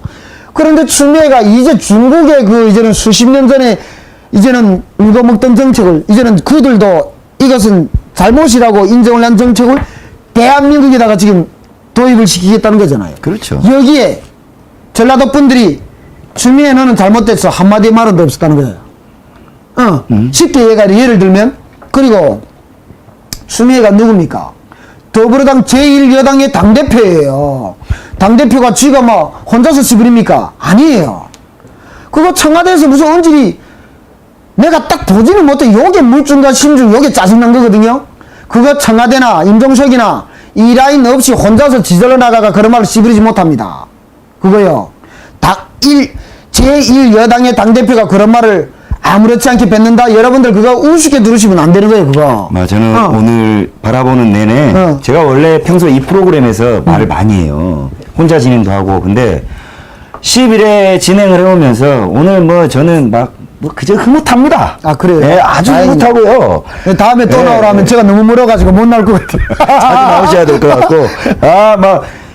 저는 제가 남을 속 시원하게 한다는 소리 들어봤는데 방송을 하면서 내가 속이 시원한 것도 처음이네요. 그래요? 이게 뭐 말하시는 족족 지금 뭐 다 맞아떨어지고요. 중국도 말씀하시는 것처럼 사회주의라는 게 정치제도 빼고 다 시장경제로 전환하고 그렇지. 있는 중이에요. 근데 추미애라는 인간이 가가지고 이번에 공산당 회의에 참석을 했어요. 무슨 짓거리를 하고 있는지 말씀하시는 것처럼 전라도에서 단 하나도 비판을 하지 않는 자들이라는 게 중국에 가서 공산당 회의는 둘째치고 대통령이라는 사람이 기사가 주소 패맞고 왔는데 중국에 한대 감사를 드립니다. 이게 나는 도무지 이해가 아니 여러분들은 이해가 되십니까? 제발 이 방송은 누가 봐야 되냐면 좀 좌쪽에 있는 사람들이 이 프로를 봐야 돼. 원래 전라도 사람들이 다 좌예요. 그러니까 이제 이거를 그런 분들이 보셔야 된다고. 내 식구가, 내가 데리고 간 내 기자가 저 짱깨국에 가가지고 저 터졌는데 대통령이라는 사람이 나랏님이라는 사람이 와가지고 나는 뭐 그게 대통령인지는 모르지만 헌법상으로는 대통령이라고 합디다. 그 문재인이라는 사람이요. 중국에 한대 감사를 드립니다. 이랬어요. 아시죠, 여러분들이? 이거를 보고도 99%의 지지율이 나온다면요. 진짜 정신감정을 받아보셔야 되는 거예요, 여러분들이요. 이게 예? 또 북한도 정말 문제지만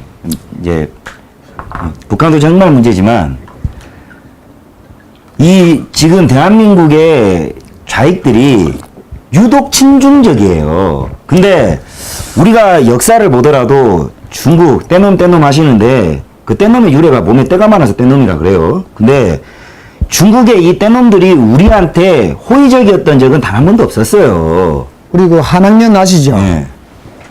한학년의 말의 유래를 아시죠? 알아요? 이거 참 우리 정근 씨부터 제가 오늘 프로를 요 한 프로 내가 우리 진행자분을 좀 가르쳐 드리는 프로를 한 10분만 딱 저한테 주십시오. 이제 중국의 그 역사 나왔잖아요. 자, 좌익들이 내세우는 게 반미잖아. 반미. 반미 반일. 반일은 뭐 어차피 우리도 반일은 뭐 무시할 수가 없고. 예. 자, 반미. 자, 그러면 반미와 반중, 중국 친중 정책을 가거든요. 네. 반미 친중 정책으로 가는데 여러분들이 한학년이라는 말을 많이 들어봤죠, 옛날에. 그게 옛날에 우리 선조들이 힘이 없어서 중국의 그 황제한테 우리나라의 처녀들을 상납으로 바칩니다. 그 여자들이 갔다가 빨리 당할 대로 다 당하고 나중에 쓸모 없어서 다시 돌아보내요. 귀향을 시켜요. 그래서 돌아온 그 여성들을 환학년이라고 했어요. 아, 환양년. 환양년. 나는 발음을 한학년. 나를 이상하게 만드네. 그냥 내가 몰랐었어요. 깔끔한 거를. 환양년. 환양년. 환양년. 자, 그러면 우리가 종군 위안부라고 하죠. 위안부. 위안부 손해상을 건립을 하잖아요. 좌파들이 내세우는. 자, 위안부 손해상. 우리가 잊지 말아야 될 역사인 것만은 사실이에요. 그러면 환양년 똑같이 잊지 말아야 될 역사예요. 일제 때에는 우리가 일제한테 짓밟혔으니까 우리가 노예니까 어쩔 수 없이 우리 여자들을 강탈을 했다. 네. 노예가 됐으니까 힘이 없으니까 중국 때는 어땠어요? 우리가 짓밟히지 않은 상태에서 우리 여자를 바친 거야. 그러면 어느 것이 더 웃기죠? 누구 손해상을 더 져야 되죠? 나는 도무지 역사에 순서가 있는 거예요. 역사에도 좋은 말씀. 모든 곳에는 순서가 있는 거예요. 그러니까 이게 네. 무턱대고 지금 친중을 하고 있는 이 정치인들이 족보도 모르고 지금 깝치는 거예요, 진짜. 자, 그리고 이 말은 원래 오늘 이거를 얘기를 이거 원래 이래 하면 좀 길어질 것 같아서 얘기를 하지 말아요. 충분히 이야기하세요. 자, 여러분, 우리 친중 문제를 한 가지만 더 짚고 넘어갈게요. 중국 하면 뭡니까? 유일하게 북한하고 물물교역을 하는 나라죠. 그렇죠. 그죠? 중국 하면 북한 딱 돼 있죠. 자, 그러면 문재인 정부가 뭐라 합니까? 김구 내세우잖아. 김구 하면 뭐예요? 상해 임시정부예요. 그죠? 상해 임시정부 하면 뭡니까? 상해 임시정부는 중국에 있는 거예요. 상해는 중국에 있는 그 한 개 그 도시의 이름이에요. 네, 그렇죠. 상하이. 바닷가지 알죠? 배를 자주 탔으니까 갔어요. 네. 상해. 땅값도 대단히 명동보다 더 비싼 데가 상해입니다. 가까워요, 여기서.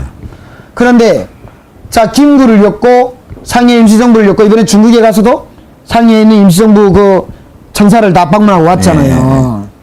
자, 그러면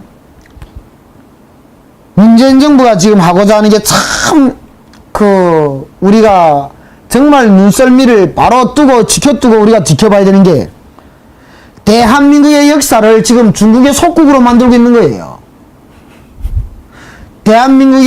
우리 대한민국 수립, 건립일 하잖아요. 네. 우리는 예를 들어서 이승만 박사의 그 자유민주주의 국가가 탄생된 날을 이제 계산을 하고 그렇죠.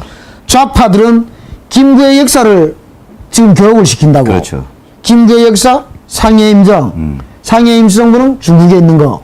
그러면 대한민국은 어디서 태어났죠? 중국에서부터 출발을 한 거예요, 대한민국이. 그렇게 몰고 가고 있죠, 이 정부가. 그러니까 여러분들이 그걸 잘 보셔야 돼. 무턱대고 여기 어떤 어르신들은 김구가 독립운동을 했어? 나는 이렇게 말을 드립니다. 나중에 김구의 그 자손들한테 내가 고소당할지는 모르겠는데, 독립운동이요, 김구만 한 거 아니에요.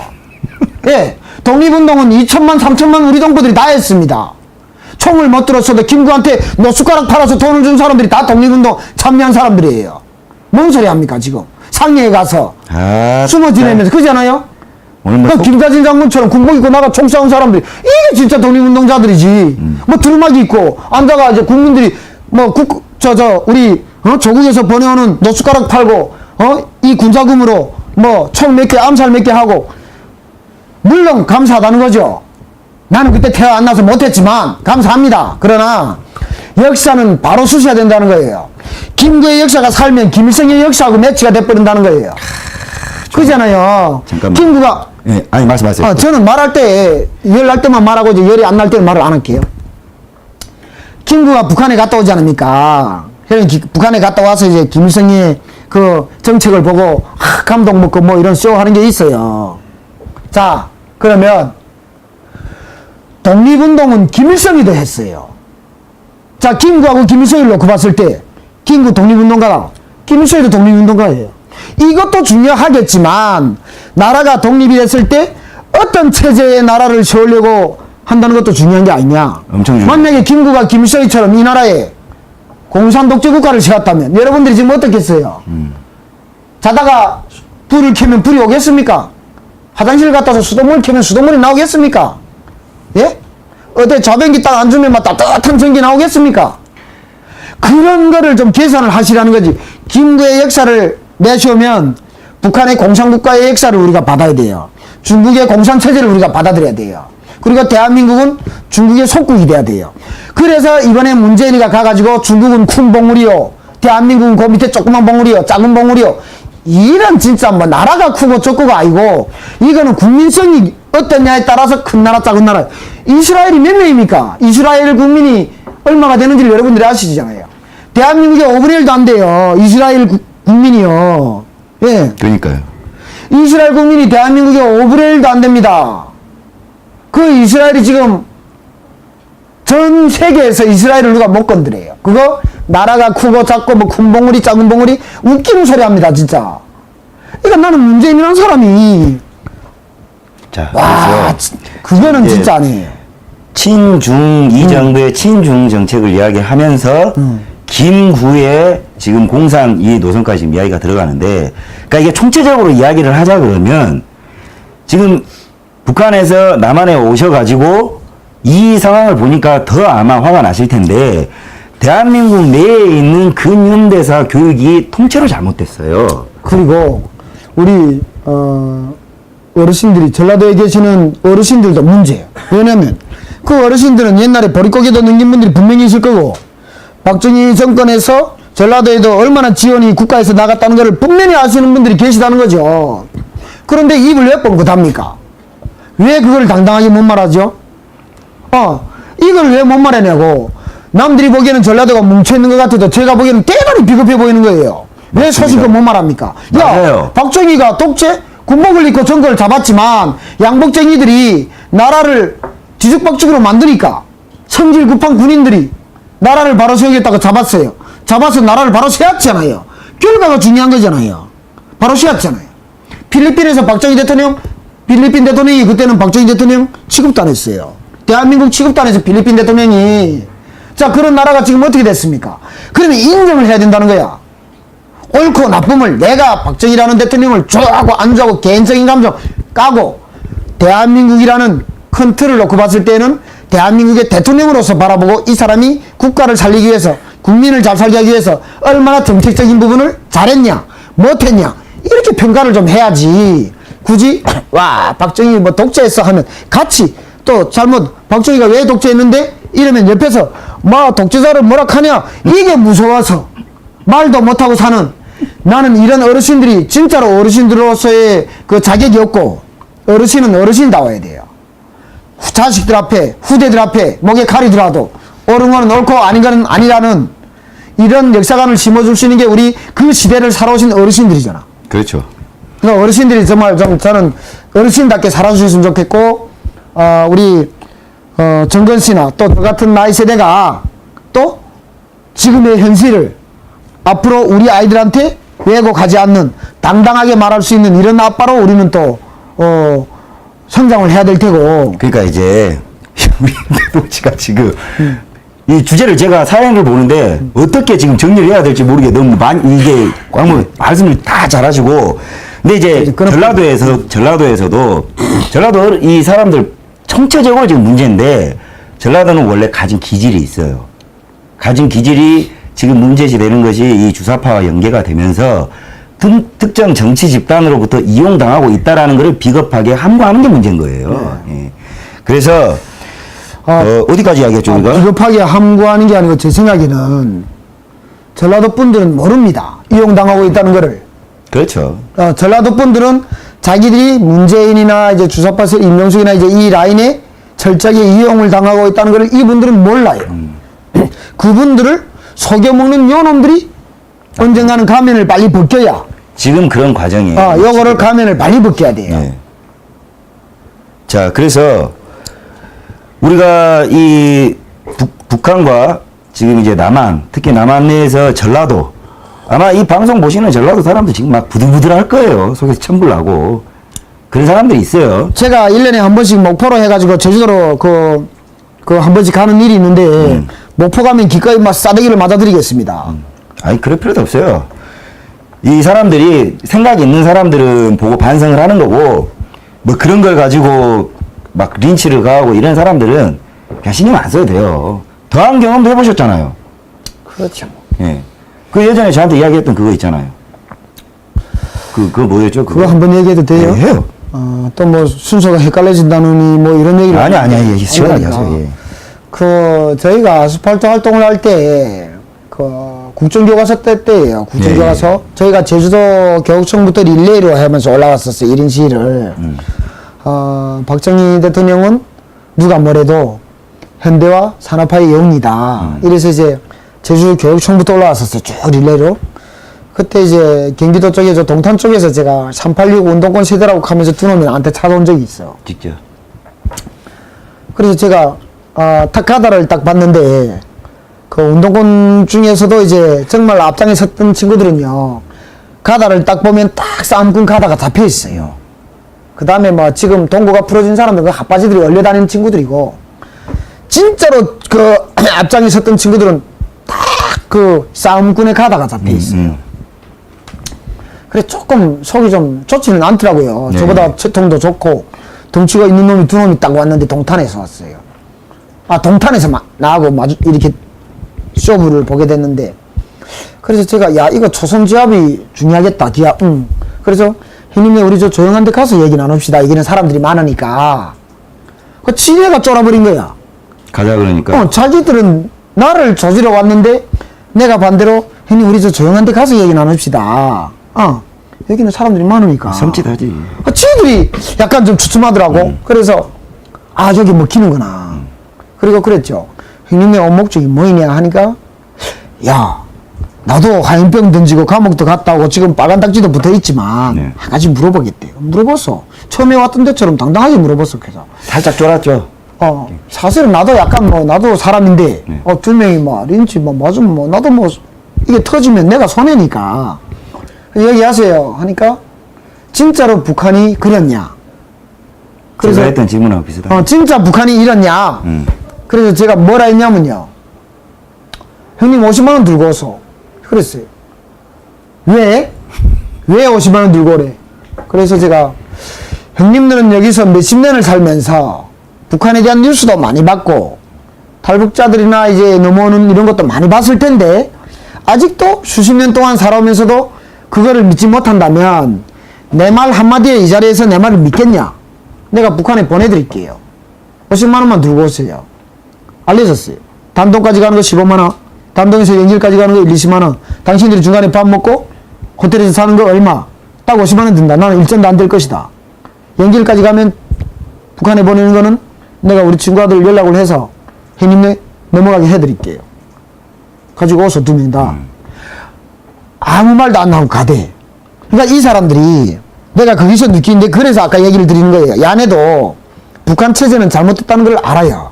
알면서 만약에 그거를 인정하는 순간 자기들의 지금까지 쌓아온 역사를 다 무너뜨리는 거야, 자기들이. 그잖아.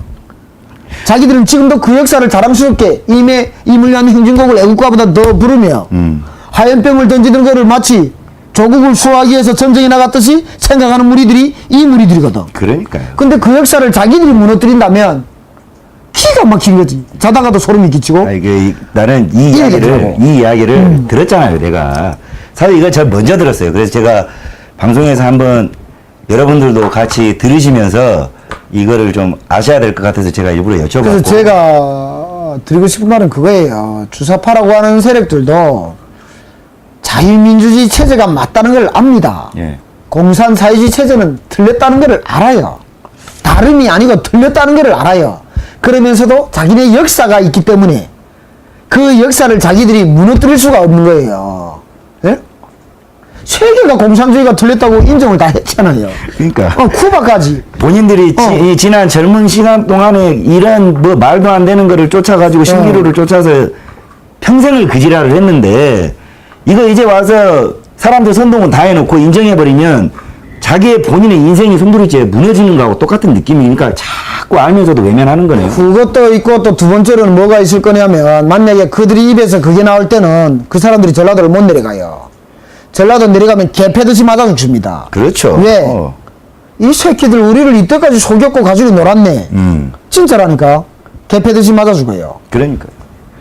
죽으면서도 저 사람들은 이게 옳았어 이러고 죽을 놈들이라. 그러니까 이 지금 오늘 이은택 씨가 전라도 여러분들께 대한민국 주사파의 실체와 인격과 그리고 북한에서 실제로 일어나고 있는 현재 상황에 대해서 아니 겪은 사람이요. 남 얘기가 아니라 구구절절 여러분들한테 지금 말씀을 해드리고 있는데 전라도 여러분들께서 현명한 판단을 하십시오. 뭐 저희가 뭐 강요는 안 하는 거죠. 현명한 판단을 안 해도 돼요. 왜냐하면 당신들이 나중에 이상한 체제에서 살게 될 거니까 우리는 이미 이 체제는 잘못된 체제라는 걸 알기 때문에 만약에 문재인이가 공산 시스템을 노골적으로 이제 대한민국에 이제 펼친다고 했을 때 우리는 뭐 딴 나라에 가든지 당신들은 막 그 시스템을 모르니까 찬행을 해왔기 때문에 그냥 살면 돼.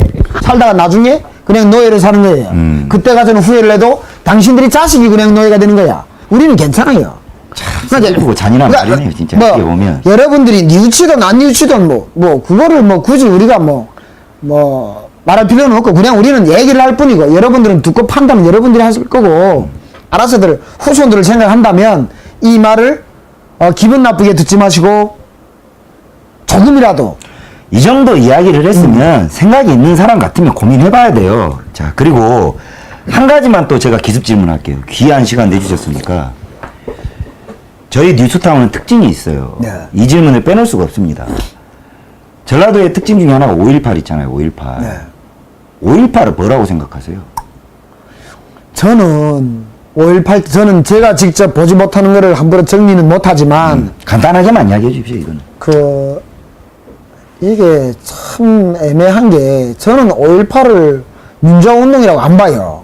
왜냐하면 우리도 안 봐요. 민주화운동이라는 거는요 말 그대로 민주화잖아요. 무저항으로 일어나야 되잖아요.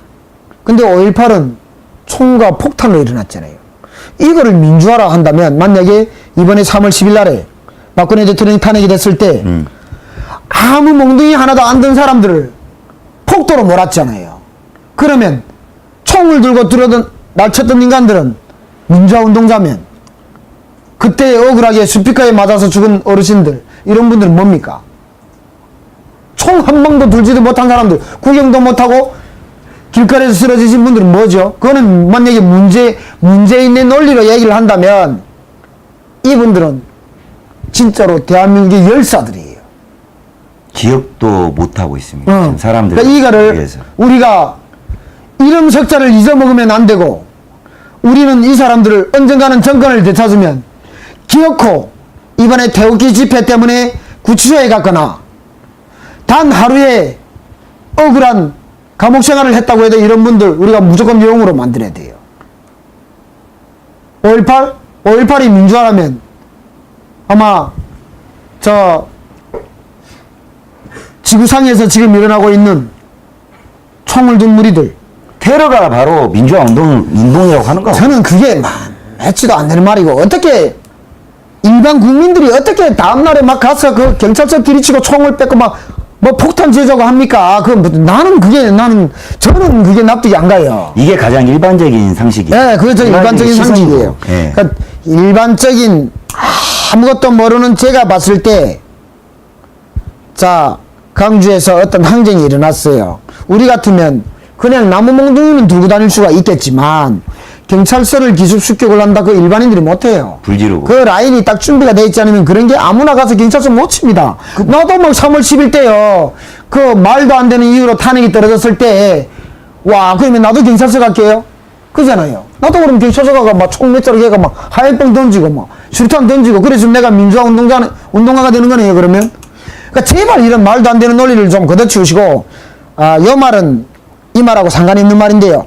MBC가 뭡니까? 그 뉴스에 나오는 인간들 좀 노란 리본 좀 떼서 이거는 얘기하고 주제하고 상관이 없는데 언론은 뭡니까? 어느 편에 서지 않고 중립의 입장을 밝혀야 되는 게 언론이잖아요. 노란 리본 당신들은 막 이쪽 정권에 개 노릇 하겠다고 지금 공식적으로 지금 제발 좀 떼서 그거 언론 같지도 않아요.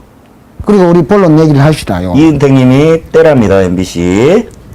잘하셨어요. 자, 그래서 이게 방금 5.18 이 부분에 대해서도 전라도에 있는 사람들이 딱 이 정도만 생각하면 되는 거예요.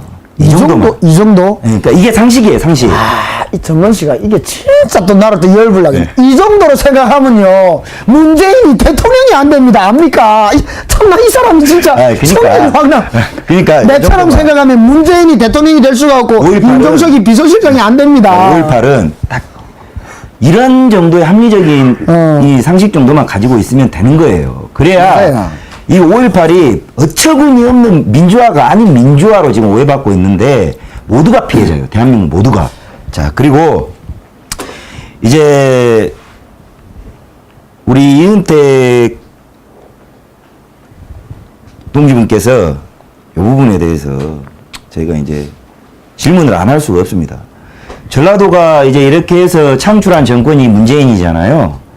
이 문재인 정권이 지금 하고 있는 짓거리를 보면은 막 난리도 아니잖아요. 온갖 짓거리를 다 하고 하는데 하루가 바쁘게 사고를 쳐요. 사고를 치는데 지금 최근에 이제 제천 참사가 났는데 이거 혹시 보셨어요? 이 화면? 봤죠, 네. 이거를. 이게 뭐냐면 제가 이제 시청하시는 분들을 위해서 KTV라는 국정 채널이에요. KTV라는 나라에서 운영하는 채널인데 국민 TV인가요? 국민일보인가요? 뭔가 되죠, 이거. KTV라고 이제 근데 여기에서 최근에 이 제천 참사 이 참담한 참사를 가지고 정책 홈쇼핑이라는 맞아요. 이걸 만들어 가지고 마치 뭐 제천 화재 눈물과 연결시켜서 이게 홈쇼핑 화면처럼 문재인을 이 남의 슬픔을 가지고 상품화 시켜가지고 띄우는데 이거를 진짜 이거 나라 방송에서 띄웠더라고요. 지금 삭제됐어요.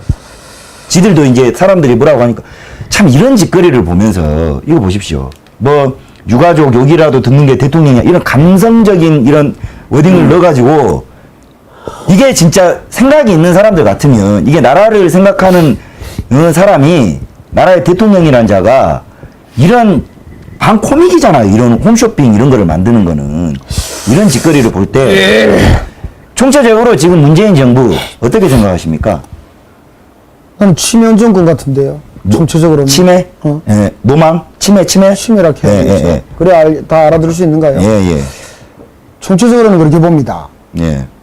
이 부분을 제가 생각하고 있는 일반적인 사고방식으로 얘기를 드리면 제천 참사 2층 위에서 이제 스포츠센터가 불타잖아요. 지금 그 사우나 분들 제가 이 말을 또 중간에 말 끼어서 죄송한데 저는 그 제천 화재 참사 피해자 가족입니다. 저도 몰랐거든요. 저 진짜 몰랐어요. 몰랐는데 저희 큰 고모가 이거 잠깐 짧게만 이야기 드릴게요. 저희 큰 고모가 제천에 사세요. 근데 전혀 저는 뭐 제천에 고모가 뭐 연락도 없었어요. 자주 하는 고모하고 별로 사이는 안 좋았네요. 아니 근데 가족이 이제 나이를 먹으니까. 예, 근데 큰 고모가 그 새신사 있잖아요. 때 이렇게 믿어주시는 분. 그거를 이제 나이가 있고 애들이 다 시집 가니까 그거를 이 참사 2달 전에 교육을 받은 거예요. 교육을 받아가지고 처음으로 이제 간 데가 이 사우나였던 거야. 근데 더 웃긴 게 뭔지 알아요? 사람이 인생이 웃기더라고요. 이날 원래 이제 고모가 일을 잘했는지 못했는지 모르고 해고 통보를 받은 거예요. 이날 이 불이 나던 그 시간. 그래서 해고 통보를 받으니까 너무 열이 받아가지고 사장한테 따지려고 2층에서 카운터로 나와서 위에 올라간 사이에 불이 난 거예요. 그래서 유리창 있는 쪽 2층에서 뛰어내려가지고 병원에 입원해 있어요. 와, 이거 참 웃기네요. 그래서 이거 문재인이 이거 저도 이게 부상 가족 중에 한 명이니까 이 부분에 대해서는 우리 고모의 이 불행을 가지고 지금 이 문재인이가 이용해 처먹고 있는 거거든요. 그러면 이렇게 해야 돼. 이번 주 토요일부터 머리에다 노란 띠를 딱 두르고. 그러니까. 나 지금 기획을 하고 있어요. 그거 해야 돼. 무조건 해야 돼. 지금 정부 관료들 옷 다 노란색이잖아요, 이거. 예. 이거 우리도 해야 돼. 별일이 다 했더라고요. 저는 이거를 봤을 때 뭐를 느꼈냐면요. 예. 사람이 대통령을 하다 보면 쇼를 할 수도 있어요. 국민들 기만을 할 때도 있어야 되겠죠. 물론 뭐 기만을 안 하면 뭐 할 수 있는 게 없으니까 해야 되겠지만 쇼도 쇼를 할 때 가서 해야 된다는 거예요. 사람의 죽음을 놓고 홈쇼핑이 뭡니까? 정책 홈쇼핑이 뭡니까? 사람의 죽음을 가지고요. 예전에 세월호 아이들이 죽음을 가지고도 뭐 고맙네 어쩌네 참 말이 많았죠. 대통령이 돼서는 온갖 비난을 다 받아도 감수할 수가 있다고 후보로 나섰을 때 했죠. 그 조금 비판을 했다고 막 고소하네, 청와대가 쪽팔리게, 자그마한 인터넷 신문사 하나 고소하네, 죽이네. 북한을 좀 죽여. 북한을. 청와대가 상대를 해야 될 때는요 북한입니다. 중국입니다. 국가와 국가라는 거죠. 자기 나라의 자그마한 인터넷 회사가 말 한두 마디를 조금 실수를 했다고 죽이네 살리네 하는 사람들이 주민 좀 해주세요. 예. 예, 그 이야기가 그 이야기예요. 아, 그래요? 최근에 잘 하시네요. 그렇죠. 요거 있네. 네, 저희가 참아야죠. 참아야죠. 예, 보시면은 아니 문재인 씨가 후보 시절에 지금 저희 뉴스타운 TV가 탄저균 그 관련해 가지고 보도를 했더니 그 뭐 맞았네 안 맞았네로 프레임을 짜가더니 저희 뉴스타운을 고소해라고 그 수사해라고 지시를 내렸어요. 근데 우리가 이제 인터넷에서 찾아보니까 이게 후보 시절이에요. 대통령 후보 시절에 썰전이라는 모 프로그램 이게 JTBC네 또 손석기도 우리를 허위 사실로 지금 뭐 가짜 뉴스라고 매도를 했는데 전원책 씨가 이렇게 물어봤어요. 만약에 대통령이 된다면 납득할 수 없는 비판 비난도 참을 수 있나 이렇게 물어봤거든요. 그러니까 자기가 특기가 참기래요.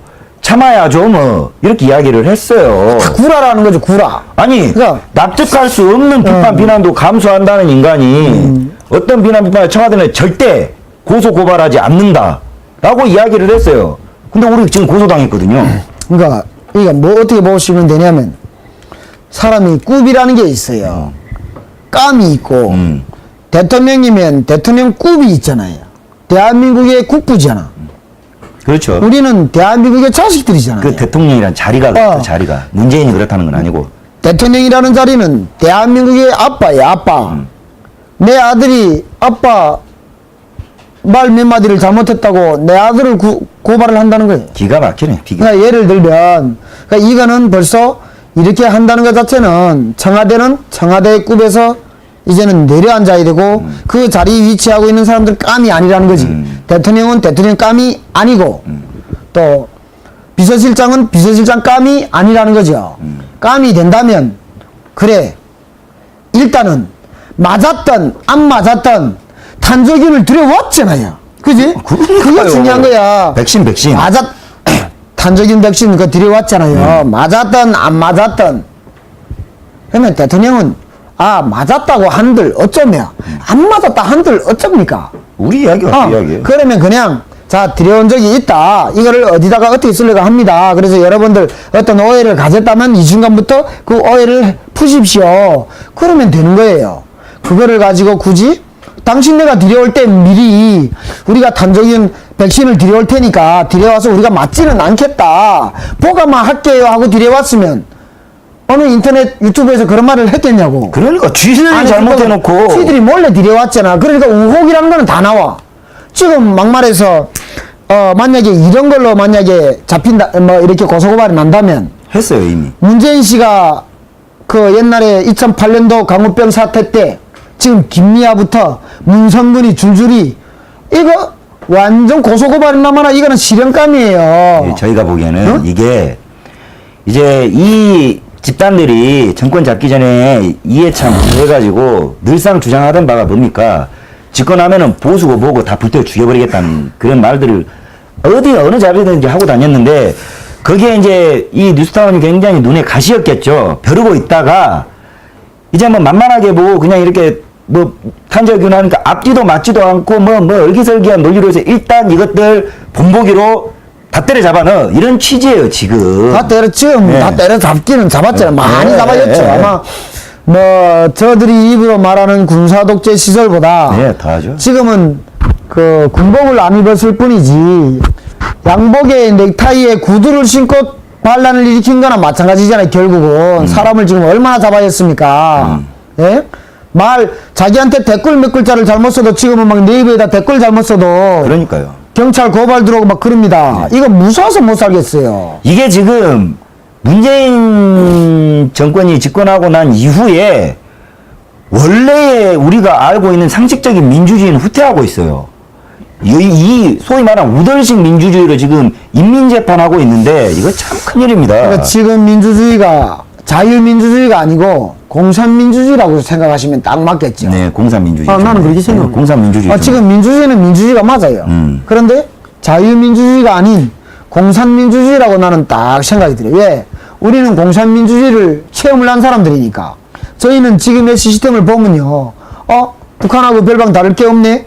장군님에 대해서 말 한마디 잘못하면 다음날에 수갑을 차고 가족이 없어지고 뭐가 다른데 그게. 그러잖아요. 그러니까요. 그러니까 이제 민주주의는 맞아요. 공산민주주의 체제로 간다는 거예요. 우리는 자유민주주의 체제를 원하는 사람들이고. 그러니까 문재인 이거 참 애매해요. 호칭도 뭐 문재인 씨라 하기도 참 그렇고 내보다 나이가 많으니까 문재인 어르신이라 하기도 그렇고 어쨌든 그 유치한 뭡니까 그 대한민국에 정말 자그마한 그런 일을 좀 하시는 분들 고소고발 청와대가 그저 굽에 맞는 일을 해야죠. 대통령을 따라갔던 기자를 팬 중국 정부를 고소고발을 해야죠. 그러니까 말이야. 아이고, 바른 말씀하시네. 뭡니까? 예. 좀 굽에 맞게 좀 사십시오. 좀 쪽팔립니다. 그러니까 지금 아까 저는 지금 이 제천 화재 피해자 가족이에요. 사실 그렇잖아요. 피해자 가족이로서 아까 그 남의 슬픔을 본인의 정책 홍보라든가 본인의 상품 이미지 홍보에 사용한 거 피해 가족으로서 당신 용서 못해요. 이거는. 그리고 이제 저거 했죠. 크리스마스 이브 날에 네, 음악회. 웃으면서 손 흔드는 거 보셨어요? 여러분들 다 보셨어요? 웃으면서 손 흔드는 거? 제천에서 29명, 그 29명의 우리 대한민국의 국민이 불에 타 죽었는데 뭐 눈물? 돌아오는 차 안에서 뭐 눈물을 흘린 사람이 다음날에 환하게 뭐 또 속으로 울면서 겉으로 웃었다고 좀 제발 그런 쇼는 하지 말고 웃으면서 나는 도무지 그 영상을 보지 못하겠더라고. 저는 안 봤어요. 이거. 와, 이거는 인간은 아니다. 이거는 인간이 최소한의 인간의 인두껍을 요만큼이라도 썼다면 저는 진짜 살인 충동 느낄 것 같아요. 그럴 수가 없는 거예요. 그러니까 이 아내가 봤을 때는 만약에 그게 전라도 사우나에서 이런 일이 있었다면 거기에 임시 정부 차린다니까요. 전라도 사우나에서 이런 일이 있었다면 아마 이 사람들은 크리스마스 그 음악회 중지가 됐을 거예요. 청와대 인원들이 다 가서 거기서 난리가 나요. 그 사우나가 중지가 되고 크리스마스 이브는 아마 대한민국 전역에서 크리스마스 이브의 행사는 다 중단이 됐을 거예요. 그럼요.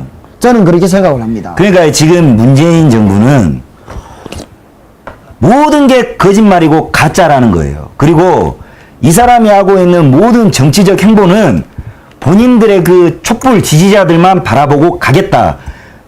과반수가 넘는 대한민국의 국민들은 평범한 국민들, 저희를 포함해서 국민들에 대해서는 철저히 외면하고 가겠다. 이거 대놓고 하는 짓거리들이에요, 이게. 근데 촛불 들었다는 사람들도 불쌍한 게 문재인을 따라다니다 보면요. 그 중국에 갔던 기자처럼 맨날 얻어맞을 일밖에 안 생겨요. 터질 일밖에 안 생겨요. 두고 보십시오. 그러니까요. 예? 미국에 따라가도 얻어 터질 거고 일본에 따라가도 얻어 터질 거예요. 중국에 가도 얻어 터질 거고 이제 내일 모레는요. 감비아에 가도 얻어 터질 거예요, 이제. 압니까? 한강동맹. 예. 감비아에 가도 아마 대한민국 기자가 맞고 들어올 겁니다. 예, 맞습니다. 따라다니지 마십시오, 이제라도. 자, 아이고 벌써 시간이 시간 가는 줄을 몰랐네요. 근데 오늘 이제 또 마무리해야 될 시간이 또 시간 관계상 돌아오고 있습니다. 저도 막 많이, 목도 아프고 막 끝냅시다. 아마 이 시청하시는 분들 많이 아쉬울 것 같아요. 근데 이제 시간도 있고 해서 오늘 그래도 저희가 묻고 싶고 듣고 싶은 이야기는 진솔하게 많이 들어봤던 것 같아요. 굉장히 그래요, 유익했고 그래요. 역시나 제가 원했던 바대로 진솔한 게 매력이에요. 우리는 그냥 짜여지지 않는 그러니까. 그냥 우리가 보고 체험을 하고 느끼고 피부로 느꼈던 그런 말들이 나가다 보니까 좀 다듬어지지 않은 말들이 많이 나갔어요. 그게 매력이에요. 그러니까 여러분들이 보실 때 좀 다듬어지지 않은 말에서 이제 조금 들을 때 귀가 거슬릴 수는 있지만 그렇죠. 오히려 피부에는 더 와닿지 않을까 저는 이렇게 생각을 드리고 또 저희가 오늘 나눈 이 대화 중에는 거짓말이 1%도 없다는 거를 자 우리도 100%라는 걸 한번 쓰죠. 문재인 지지율이 99%니까 저희가 한 말은 100%의 진실이라는 거를 믿어주시기를 부탁드립니다. 그리고 전라도 이제 방송 마무리하면서 저는 이은택 동지분은 상당히 인지도가 많으신 분이고 그리고 지지하시는 분들도 많습니다. 많고 여러분들께서 방송 오늘 처음 뵌 분도 계실 텐데 제가 정말 이 서로 저하고 노선이 비슷하고 또 저는 개인적으로도 자주 연락 통화를 또 해요. 하고 하는데 다른 타 인터넷 매체에서도 많이 또 가셔가지고 방송도 하시고 하시잖아요. 근데 오늘은 이 마무리 인사를 대한민국 국민을 대상으로 하지 마시고 우리 프로의 취지에 맞게 전라도민. 전라도민을 위해서 마지막으로 인사. 제가 인사를 조금만 한 3, 4분 정도 좀 할 건데요. 저도 이제 자원봉사를 전라도로 계속합니다. 올해 여름에도 그 백목항 딱 바로 앞에 이매면이라는 데를 대학생 아이들 100명하고 같이 가서 혼자 사시는 분들한테 이제 도배도 해드리고 저도 그런 자원봉사를 합니다. 올해 2월 달에 또 전라도에 갈 거예요. 자원봉사로. 우리는 어쩔 수 없는 대한민국 국민들이잖아요. 그러니까 전라도민들이 저희의 이 한마디 한마디의 말을 그냥 내가 아닌 저 북에서 온 사람이 이은택이라든지 진행자가 떠버린다고 생각을 하지 마시고 우리가 이 프로를 재미로 어떤 얘기를 한다고 생각을 하지 마시고 좀 전에 진행을 하면서도 말씀드렸지만 감성을 조금만 버리시고 지금 가지고 있는 거 다 버리시라는 거 아니에요. 지금 가지고 있는 99%의 감성을 단 몇 프로만 버리시고 이성을 한번 채워보십시오. 그러면 그 몇 프로의 이성적인 시각이 보이실 거고 그러다 보면 저희가 하는 말이 과연 들어야 될 말이냐 듣지 말아야 되는 말이냐 판단이 서실 거예요. 그 판단이 서신 다음에 또 본인들의 어떤 결과를 만드셔도 뭐라고 할 수는 없습니다. 다음에 지선, 그 다음에 총선, 그 다음에 대선, 내가 좋아하는 사람, 나의 감정이 아닌 대한민국의 지자체, 대한민국의 국회의원, 대한민국의 대통령을 뽑는다는 그런 이성적인 시각으로 여러분들의 소중한 한 표도 행사를 해주시기를 부탁을 드리고 그것이 당신들의 자식들과 후대들을 또 대한민국의 미래를 지키는 일이라고 저는 말씀을 드리고 싶어요. 그래서 우리 전라도 분들 문재인 그 대통령을 만들었겠지만 이제라도 이성적으로 바라보십시오. 대한민국의 대통령으로서 바라보십시오. 그래서 대한민국의 대통령으로서의 잘못이 보인다면 비판도 허되게 해주셔야 된다는 거예요. 더 이상 바랄 건 없습니다. 솔직히 뭐 바랄 건 많지만 그냥 많이 말하면 또 기억에서 까먹으실 것 같아가지고 요 정도 부탁만 드리겠습니다. 네.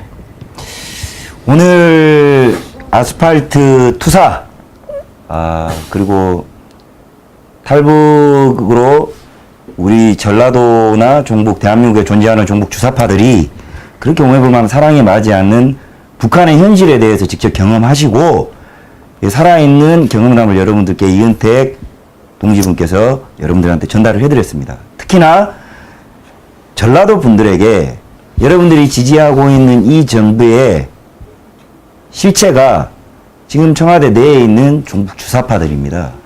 이 주사파들이 이끌고자 하는 세상의 결과가 바로 북한과 맞닿아 있습니다.